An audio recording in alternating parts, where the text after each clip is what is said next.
Hey everybody, it's Overkill here with the 15th and final Warhammer, Total War Warhammer, whatever, main faction focus video. So, yes, this is the 15th and final main faction, which is, I didn't even mention it, it's the Chaos Demons, although you probably all know that because you've been waiting for like a month for this video, and I have to start the video by apologizing sincerely. I'm very sorry that it took me this long to make this video. It's just that I've had a lot of trouble trying to make the notes for this video because I just don't know how they're going to implement the Chaos Demons. So I'm just going to tell you as much information as I can that would relate to Total War, and that would spark interest in you guys to then go and learn more yourself, because this is definitely not going to be the one-stop shop for Chaos Demons lore, I'll tell you that. But yeah. Thank you all for watching the other 14 episodes. This is the 15th, of course. And I've had a lot of requests for other videos, such as the Chaos Dwarfs, Kislev, other factions, stuff like that. And I can't promise anything. I'll try to work on them, but the information given about those factions is nothing compared to the information given about these. There's no set units, really. The Chaos Dwarfs is an exception. The Chaos Dwarfs are a faction that I could do, more than likely. But the other minor factions like Telia, Eastalia, Kislev, stuff like that, it's just going to be really difficult to make videos like that. I can make lore videos, but I don't want to. That's not what this series is. This series is relating these factions to Total War in anticipation of Total War Warhammer. And I'm just assuming that the 15 main factions are going to be the playable ones. That's just my opinion. They could add Kislev and all those other ones, but it's just my opinion. But anyway, we've rambled on enough. Let's get into the video. So, of course, the Chaos Demons. Let's get on to characteristics. Now, this video is also laid out differently than the other ones. We have characteristics, the Chaos Realm, implementation in Total War, military, which is the roster, and then the legendary lords. It's a bit different from the other ones because they don't live per se in the mortal realm, such as the other factions, of course, because they require magic. But we'll get into that in a little bit. It's a different layout. Hopefully you guys don't mind. Anyway, the characteristics. The Chaos Demons are not a normal faction in the sense of what we've seen before. They don't own lands. They are a purely horde army. Like, they don't like raise armies and be like, oh, let's march from our lands to invade these people and take back some lands that they took from us. No, they're just out of nowhere. They show up and they're like, hey, let's kill everything because chaos is cool. Woo. They're made of pure magic, the actual demons themselves, of course, making them very durable and resistant to most magic of other races. They literally are the living magic of other races. Like, what the races of the mortal realm, like the Empire, Dwarfs, Elves, all consider magic is chaos energy. And the demons are created from chaos energy. So they are physical magic, essentially. So, yeah, it's going to be a bit interesting if they're added in. In combat, they suffer from a unique instability. Now, this is just a list of characteristics I've noticed as I've been reading through other stuff. They suffer from a unique instability. And if you don't know what instability is, if you've seen anything about the vampire counts, they have instability. That's what their crumbling is. Now, the demons suffer from the same thing, where if they're losing a combat, some of their demons disappear. They just go back to the warp, to the realm of chaos, rather. But unlike the crumbling effect of the vampire counts, these can have a very negative or quite positive effect, whereas where in certain roles, because of course we're talking about the tabletop rules right here now, you have to roll 2d6 when you take a test, like at the in combat. This is what the crumbling is as well. If you roll 2d6 and it's higher than your leadership value, you lose that many models. But anyway, in the tabletop for demons, if you roll 2 1s, all of the demons that died in that last round come back. You get all of them back. But if you roll a double 6, the entire unit just disappears, goes to the realm of chaos. So I highly doubt they'll implement that in the game. It's just worth noting that sometimes units could come back, who knows, or they could be completely wiped out. I highly doubt that's going to be a thing, but just so you guys know. There is a set rivalry between the gods, with Khorne and Tzeentch being adversaries, and Nurgle and Slaanesh also hating each other. So Khorne and Nurgle, Khorne and Slaanesh, whatever. Tzeentch and Nurgle, Tzeentch and Slaanesh, the same, whatever. No problem. But as soon as you get Khorne and Tzeentch or Nurgle and Slaanesh together, oh boy, you're going to have some problems. They are rivals. The demons of those respected gods do not like each other. Of course, they will work together if need be, but as soon as the will of the gods is done with the mortals, they go right at each other again, which is quite interesting. Demons roam freely at the warp gates, the north and south polar warp gates, as corruption has taken over the lands completely there. This means demons will roam freely in the Chaos Wastes that we've seen before, where the Chaos Warriors start. Demons can just walk around there no problem. There's so much chaos energy there that they can manifest and stay there. They can willingly stay in the mortal realm, of course. They can go back to the realm of chaos if they so desire, but they can stay in the Chaos Wastes. So invading the Chaos Wastes is going to be ridiculously difficult if the demons have their own armies wandering around in the Chaos Waste. And this also means that they can move south with the spreading of corruption from the Chaos Warriors. In other areas where chaos has not corrupted the world, demons may still thrive for a while, and we'll get into that in a little bit. But the Chaos Waste is going to be filled with marauding tribes, Chaos Warriors, and now hordes of demons willingly walking around doing whatever. You're not going to want to go up there, but of course in the end game you're going to have to if you want to defeat chaos. But oh boy, it's going to be interesting. So we're going to move on to the Chaos Realm itself. So the Realm of Chaos is a place of pure chaos energy, what is described as magic by the inhabitants of the old world, or the Warhammer world in general. As this energy is the raw stuff of another dimension, it has no need to conform to the physical laws of our world. The forces gravity, time, and laws of thermodynamics and motion, for instance, do not apply to it. As such, anything that comes into contact with the chaos energy distorts and mutates into a form unnatural of this world. Unliving material, such as rock and living biological life forms, are equally susceptible to being corrupted and physically warped by mutation by the energy. The Realm of Chaos itself is split into 4 by the gods. The largest realm is occupied by Khorne, the next largest being Tzeentch, then Nurgle and Slaanesh, respectively. All of these realms have very different terrain and locales, from blasted wastes to swamps, corrupted forests, mountain ranges, etc. The 4 gods are always fighting for more land to add to their domains, but before any progress can be made by one god, they are always halted by the need to begin invasions into the mortal realm and slay all that they can. So the Realm of Chaos is a physical place. Now, it is created by energy. It disappears and reappears and all that shit, and it's hard to say that it's physical when it's not at the same time. But this brings me into a way that, or an interesting thing that CA could do. Now, if you've read the recent post about their free LC and DLC plans, they mentioned that with new factions being added in, they would do a mini campaign involving that, or revolving around that faction, and then add them into the grand campaign as well. Can you imagine, although I don't think they'll do it because they might leave that for Wood Elves to do a campaign in Athel Loren, but can you imagine a demon campaign in the Realm of Chaos where you play as one of the 4 demon gods, or gods of chaos, and you fight for control of the Realm of Chaos? Can you imagine how cool that would be? Again, I think it might be reserved for Athel Loren and the Wood Elves, this micro campaign that only involves them. It could be a campaign of them fighting for control of Athel Loren against Beast. I don't know. The whole idea of a campaign relates to the demons more, in my opinion. I've seen a lot of people mentioning the Wood Elves part, but it would be cool if there was a micro campaign for the demons where you fought for the Realm of Chaos. I think that would be quite nice. Leave your thoughts down below on what a campaign or a mini campaign in Warhammer could be. I'm quite interested to hear what your guys' thoughts are. But yeah, so now we have to talk about their implementations in Total War, which we kind of just said then by talking about that. But if magic is to manifest in certain areas, it can create small rifts in reality, which is basically a small warp gate that's in the poles of the old world, or the Warhammer world in general. And from these rifts, numerous demons can spew forth and slaughter all in their path in the name of their god. Eventually, the magic and emotions of just the populace of the Warhammer world that caused the rift will be consumed by the demons, and they'll have to return back to the Realm of Chaos, as they cannot be sustained anymore because there's no magic there to keep them going. So one of my other ideas for the demons was maybe the Warriors of Chaos could have a mini WA mechanic where demons will appear next to a successful Chaos army in areas of corruption or high magic.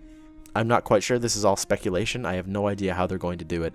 Again, if you guys have any ideas for how demons could be implemented, please leave it down below, because I really want to get some cool ideas from you guys. Another thing is they could be simply a horde that starts in the north and relies heavily on corruption to be able to go south. That could receive random armies in the lands of mortals from large amounts of magic. It's just interesting, because if they're going to be a playable faction, there's going to be a lot of weird mechanics for them to actually make them fun. And I have no idea how they're going to be pulled off.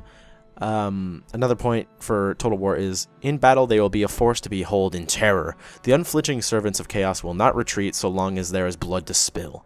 Thus they suffer from instability like the undead, in game terms that is, where in a losing fight demons will return to the chaos realm. In some instances the slain demons have returned to fight again, but in others full regiments of demons have disappeared in the blink of an eye, never to return again.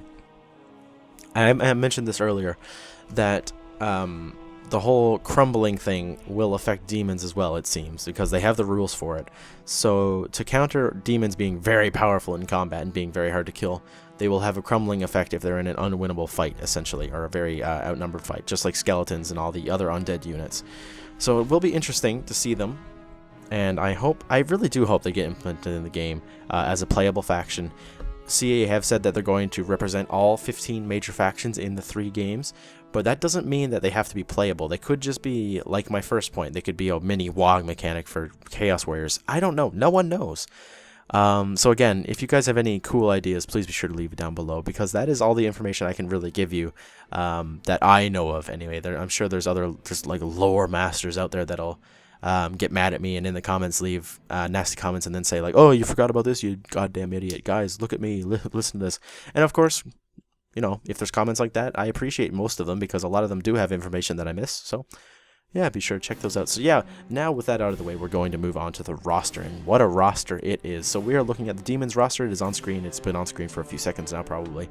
Yes, it is a nice roster. So the legendary lords that we are going to be looking at today for the Chaos Demons are Kairos Fateweaver, Kugoth Plaguefather, and Skarbrand the Exiled. Now, you notice that 3 of those legendary lords are Tzeentch, Nurgle, and Khorne. So you may be wondering, what the fuck, why isn't there a Slaanesh legendary lord? Well, these 3 characters are all lords in the tabletop, and there's lords and heroes, and even in Total War Warhammer we've seen on the rosters that lords and heroes are separated into a separate thing. But anyway, Slaanesh only has characters in the heroes section, and from what we've seen so far, no one from the heroes section has been included as a legendary lord. All legendary lords have been taken from the lords section of army books, so I'm keeping to that. There are a couple of characters in the hero section, such as the Mask, and etc., that are from Slaanesh. It might only be her, him, it. I'm not quite sure. Anyway, but yeah, they're there. I'm not quite sure if they'll even be in the game. We haven't seen any heroes yet, so yeah. Anyway, let's move on. So we'll talk about the legendary lords in the final section, of course, as we always do. So let's move on to lords. So first off, we have the Demon Prince. Now, these are going to be your run-of-the-mill army leaders. They can be undivided demon princes, or of course marked from any of the gods. And basic, like I said, these are just going to be your basic, if you can call it basic. The one demon prince is much more than, let's say, an empire general or a dwarf king or a dwarf lord or something. These guys are going to be just horrendous to fight. They're just going to be absolute killing machines, and of course, depending on what mark they take, they'll get extra benefits, such as Khorne giving charge bonuses and strength and stuff, Slaanesh getting armor piercing, Tzeentch getting abilities to their magical saves and magic, and of course Nurgle just being tougher and harder to kill and stuff. So it's going to be very interesting. We then have the greater demons of chaos, and they are split into 4, of course, for the 4 gods. We have the Bloodthirster, the Great Unclean One, the Keeper of Secrets, and the Lord of Change. Now, I would imagine that Demon Princes would be your early game generals, of course, because they're just, you know, a little bit more generic. And then as you, I don't even know, maybe create a a god-specific army, you get a greater demon. They might not even be considered army leaders in the game. They might be a unit that you can use. I have no idea. It's going to be very interesting to see. But the great thing is that Darren Darren CA that is, has confirmed that the Keeper of Secrets is in Total War Warhammer. On Reddit, someone posted something about the first trailer where they show a Keeper of Secrets, asking like, oh, is this actually ever even going to be in the game? You guys showed it in the trailer and you haven't shown it yet. And Darren in the comments did mention the Keeper of Secrets is in the game, so I would imagine that confirms that the other 4 Greater Demons are in there. But at the same time, that means either Chaos is a faction, or the Demons rather, is a faction that we haven't seen yet, or the Demons have been rolled into the Chaos Warriors roster, which I've been saying a bit from the beginning. Either or, I'd be completely pleased with. Day 1 playing as the Demons with the Chaos Warriors, I would absolutely freak out with happiness. But who knows? But yeah, I've been showing pictures of all 4 of them as we went on. If I was to go into specifics for all of the specific god units, like the Heralds and the Greater Demons, I'd be here for a while. So you can go ahead and look up different resources. I can have links to stuff down in the description. But yeah, these are the absolute biggest demons that you can possibly find. And they're gonna be game changers. They're gonna be able to take on like half an army by themselves, maybe even an army, who knows, in lore perspective, that is. In the game they might not be able to, because they'll be, you know, nerfed a bit from what their lore says they can do. But yeah, we then have heroes, and that would be the Heralds of Khorne, Nurgle, Tzeentch, and Slaanesh. Now Heralds are better than a demon, but they're lesser than a greater demon, so they're kind of in the middle there, and they are the commanders of certain maybe cohorts of demons, different groups of demons, and they are basically like they're like the lieutenants of the greater demons. The greater demons give out the orders, and the heralds bring them to the normal troops, like the bloodletters, etc. So these guys are going to be, I have no idea what kind of role they could play. We've seen so far that heroes are the agents of Total War Warhammer, so they could spread chaos, corruption, they could make troops fight better. I have no idea how this is the thing, all of the other factions you kind of have an idea of how they could work in Total War, but this faction is completely just out there. It's a complete wild, like just wild shot in the dark about how they could be implemented. So your guess is as good as mine, guys, and I certainly don't have a very good guess as to how they could be implemented rather. But of course, we must move on. We have melee infantry, so we have the Bloodletters. Now these are the demons of Khorne. They are going to be a very solid melee infantry, where you can charge them in. They'll take their Hellblades or whatever they're called, and they'll just chop through enemy infantry. And yeah, they are one of the more resilient of the 4 Chaos Demons. Of course, the Plague Bearers from Nurgle being the toughest, but they have a good magical resistance, and they also have one of the toughest skins of the bunch. So that's going to make them probably your best frontline infantry. We then have Plague Bearers, which are the demons of Nurgle, and these guys are going to be tougher than most other infantry. They are not only chaos energy demons, of course, but they are just they're just bricks of rotten flesh and disease. So your soldiers, if you're fighting the demons, that is, are just going to be cutting off chunks of Plague Bearers, and they're just not going to care. They're going to keep fighting. Of course, they feel no pain, they have no morale because they're demons. You can chop them to pieces and they just won't care. As long as they can attack you, they're going to. So these guys are going to be very tough, very scary to deal with. It's going to be interesting. We then have Demonettes, which are Slaanesh's demons. And this is another melee infantry. This is going to be more of your flanking light infantry. Now, Demonettes, as you can see, are female, if you could call it that. Who knows what they have under that clothes with Slaanesh. But these are going to be your light flanking infantry. You can see they have those big claws and big stabbing talons and stuff. They're just going to, as you hold down the enemy infantry with Bloodletters and Plague Bearers, the Demonettes can flank around. Of course, Demonettes can hold their own in combat as well. They're demons, of course.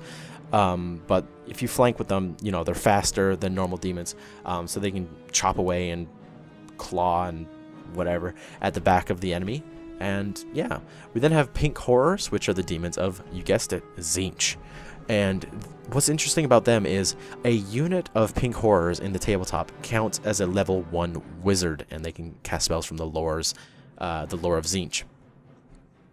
Speaking of which, there's a lore of Slaanesh, there's a lore of Nurgle, and a lore of Tzeentch. Khorne hates magic, so there is no lore of Khorne. But pink horrors can cast magic, so while they are a melee infantry, they can be used as a support infantry that can cast spells.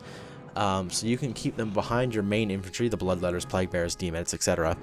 As they cast spells, and of course if they're needed they can charge in, because you can see they're quite crazy looking, biting and clawing at people, and just being general scary, just monsters that are just gonna tear apart enemy infantry.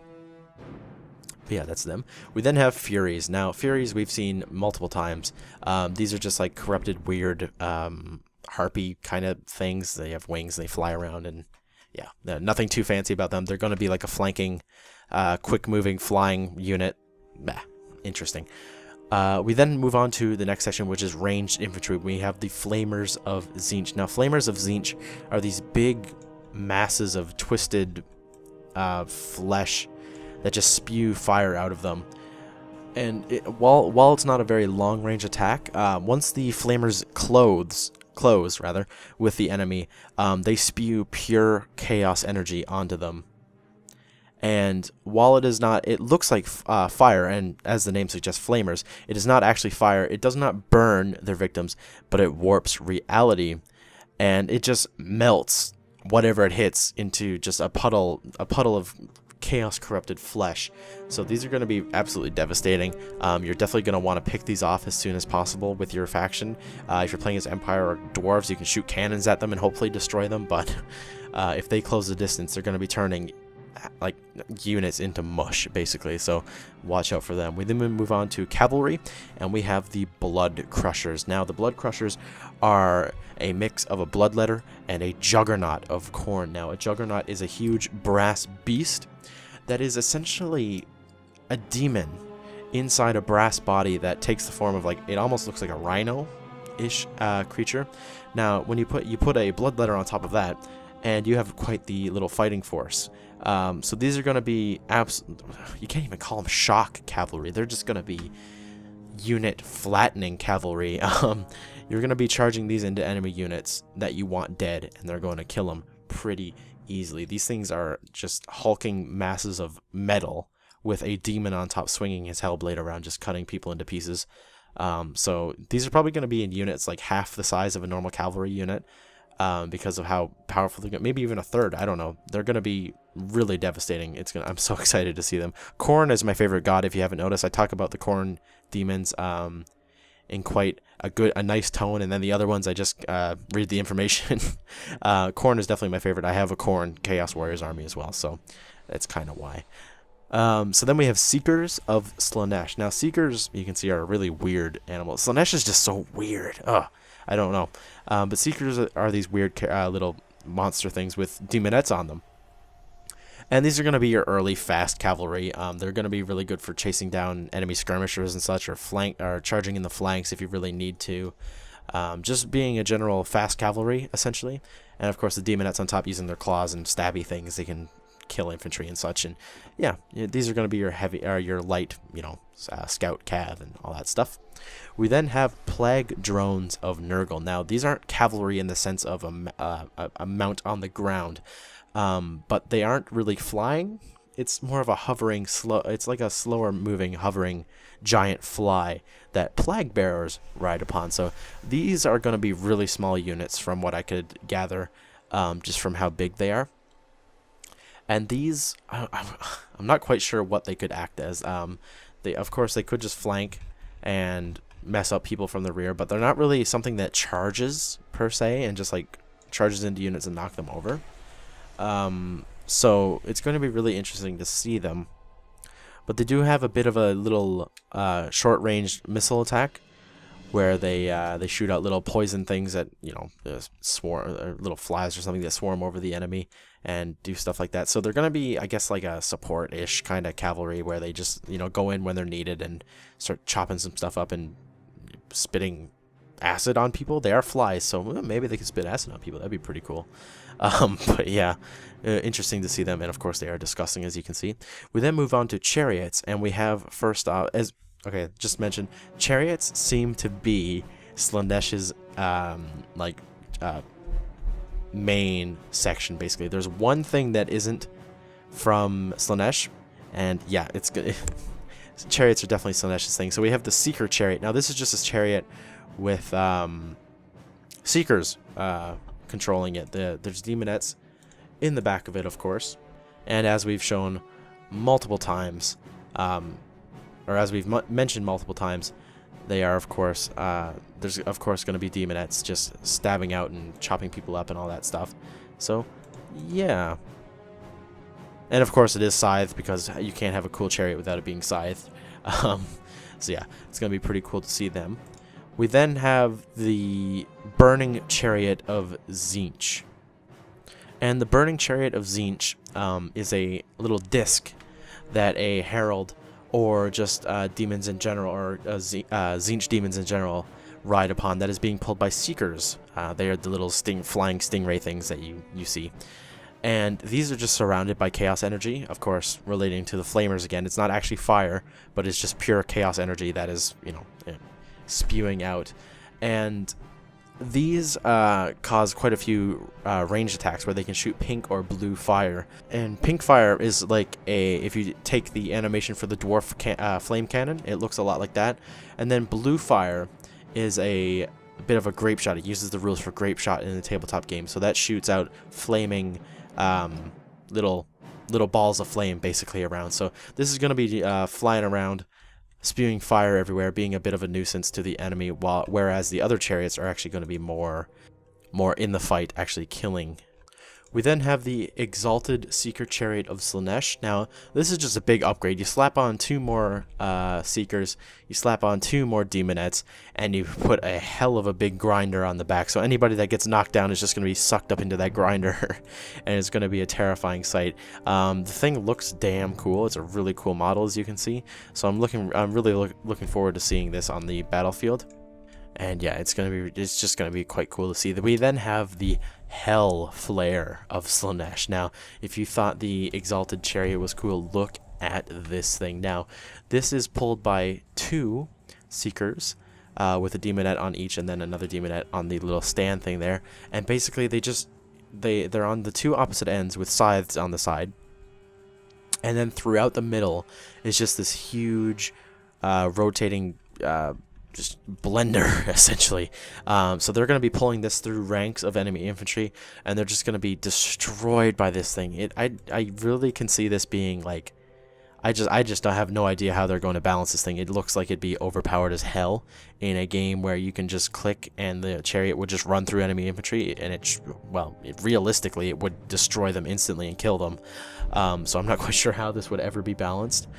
Maybe it's going to be easy to kill with it just being pulled by Seekers and Demonettes. I have no idea, but that thing looks absolutely devastating. Very scary, of course. We then have for artillery, the new section, we have the Skull Cannon of Khorne. Now, the Skull Cannons are the only artillery that the demons have. And as you can see, it is a little chariot thing with a cannon on the top, which is occupied by 2 bloodletters. Now, of course the cannon causes flaming attacks because, well, why wouldn't it? Look at the thing; it's crazy. Khorne's all obsessed with fire and stuff.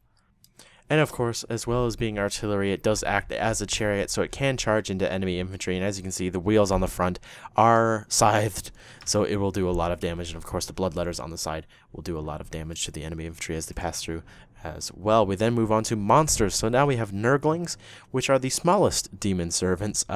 They are little tiny demons that follow Nurgle. And you can see that they're just little tiny nuisances, basically. There's going to be like hundreds of them swarming over enemy infantry. Alone, they wouldn't do anything, but with groups of dozen or more against one person, of course, they will drown them in disease and just be chopping them to pieces with their little claws and little weapons that they might have. So these are going to be like a throwaway kind of absorbing enemy fire kind of unit for the Chaos Demons. So interesting. We'll move on. We then have the Flesh Hounds of Khorne, and these are going to be equal to basically the Dire Wolves or the Chaos Hounds in terms of their ability. They're going to be a fast, very fast, flanking, not cavalry, but a little bit of a cavalry unit. So they're going to be going after exposed flanks, enemy ranged units, and they're just going to be ripping them apart and doing lots of damage to them. Next, we have Screamers, and this is units of the Tzeentch little demon things. They look like rays, as you can see, and they'll be flying around, and basically they'll swoop down and attack people and such. So they're going to be a really fast flying little flanking force. So maybe if you don't want to use fleshhounds, you want to use screamers, they can fly around, harass enemy infantry units, take down enemy ranged units, artillery crews, maybe stuff like that. We then have the Beasts of Nurgle, and these are going to be like the Chaos spawn of the Warriors of Chaos. These are going to be hulking brutes that you just send right into the fight. They'll smash holes in enemy lines that you can fill in with your smaller demons.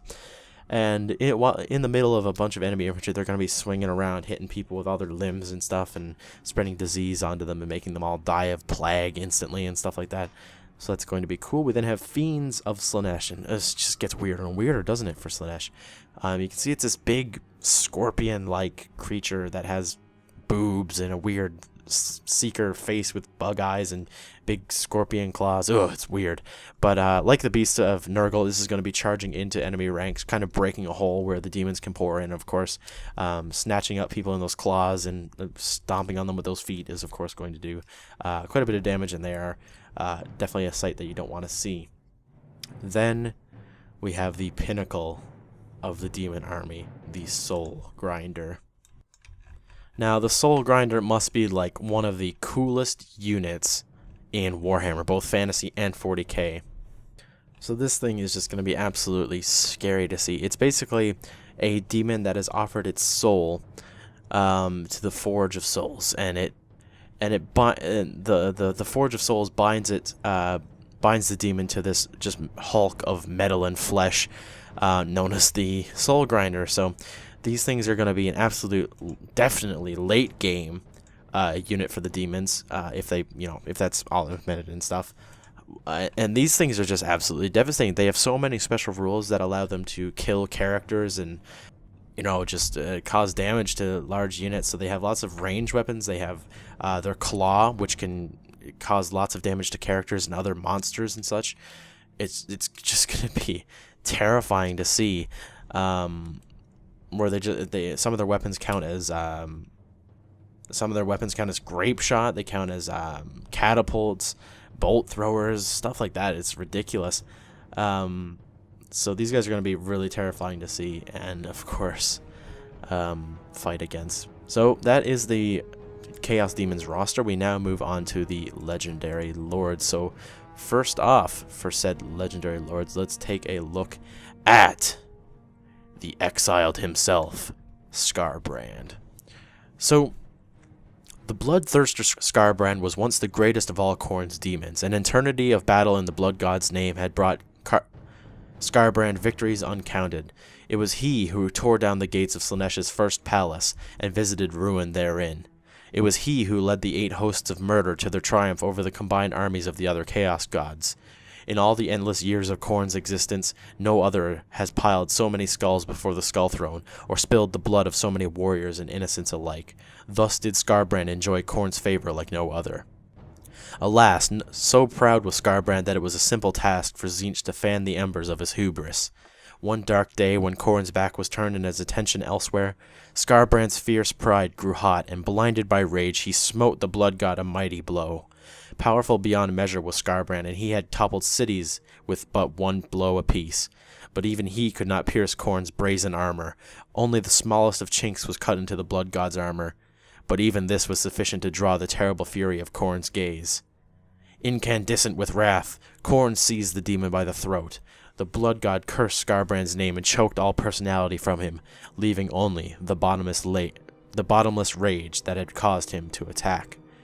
So Tzeentch managed to convince Skarbrand, unwillingly of course to Skarbrand, to attack Khorne because, Skarbrand's so angry, that he thought, hey, why don't I attack my master? And yeah, that'll go great. So of course Khorne, being the badass that he is and being a god, was not damaged by Skarbrand at all. So he exiles Skarbrand, and takes away all of his emotions other than the rage that drove him to attack Khorne himself. So in doing this, Skarbrand has actually become more of a loyal servant to Khorne than ever before. So Khorne was like, oh, well, perfect, awesome. So now Skarbrand is just an absolute killing machine. He's crazy. He's constantly in frenzy, which is a rule that makes, you fight better in Warhammer Fantasy.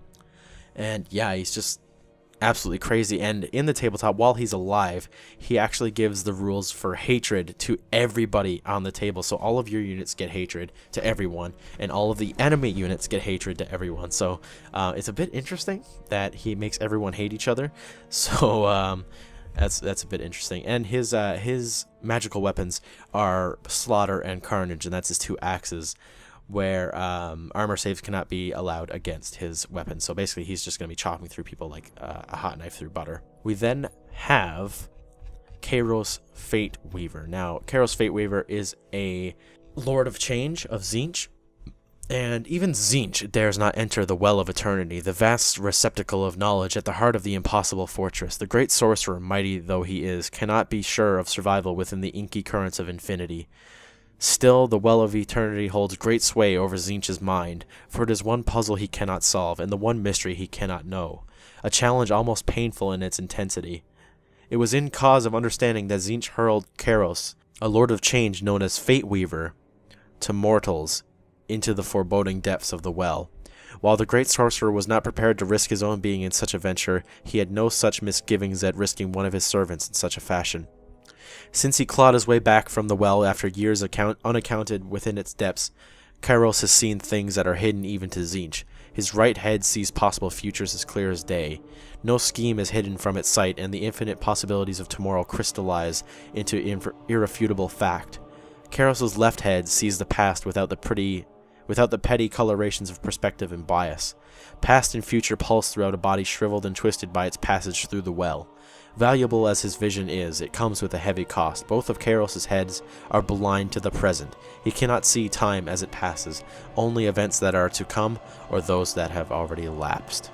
So Kairos is interesting. He's also, so in the tabletop, he's a level 4 wizard who generates spells in the unique following way. When Kairos comes to generate spells, his left head may choose a total of 4 spells from the lores of life, metal, light, and heavens, and his right head may choose a total of 4 spells from death, beast, shadow, and fire, and both heads always know all spells from the lore of Tzeentch. And at the start of each magic phase, decide which head Kairos is using. He may only cast spells known to that head. So of course this isn't going to mean anything in Total War Warhammer. You can't just take turns choosing heads in that. So I'm not quite sure what they're going to pull off with him, other than him being a badass wizard, of course. So it's going to be quite interesting to see him. As you can see, he's a bit creepy looking. His magical item is the Staff of Tomorrow, which lets him reroll a single d6 of your choice once per turn, which could be a save that's going to either save or kill a character of your choice, a d6 that could mean the failure or passing of one of your spells. Who knows? Anything like that, he can reroll once per turn. So basically, he's just going to be better at, I don't know, not miscasting and stuff like that. So finally, we have Ku'gath Plaguefather. Now, Ku'gath Plaguefather is a great unclean one. Whilst other great unclean ones work to spread the plagues already extant, Ku'gath the Plaguefather is fascinated by the breeding of new and virulent life. Ku'gath aims to one day breed a contagion that can infect the gods themselves. The Plaguefather prides himself upon his detachment. After all, what concerns could possibly encroach on his great work? So absorbed is he in his vast search for the perfect plague, Ku'gath remains relatively untroubled by the shifting balance of power within the realms of chaos. Yet this is not to say that the Plaguefather does not play his part in the great game. Ku'gath's experiments are nothing without practical results, and he is ever eager to test fresh creations on the battlefield. So, yeah. He has a passive ability where he heals Nurglings around him, and he's also a level 1 wizard that knows spells from the lore of Nurgle. So, yeah, that's quite interesting. He also has a hatred of dwarves. And why he hates the dwarves is because they have a natural resistance to pestilence and disease. And he was also defeated beneath the walls of Karazak Karak by a host of dwarves. So he has personal hatred for the race of dwarves. So that makes him more powerful fighting against armies of dwarves themselves.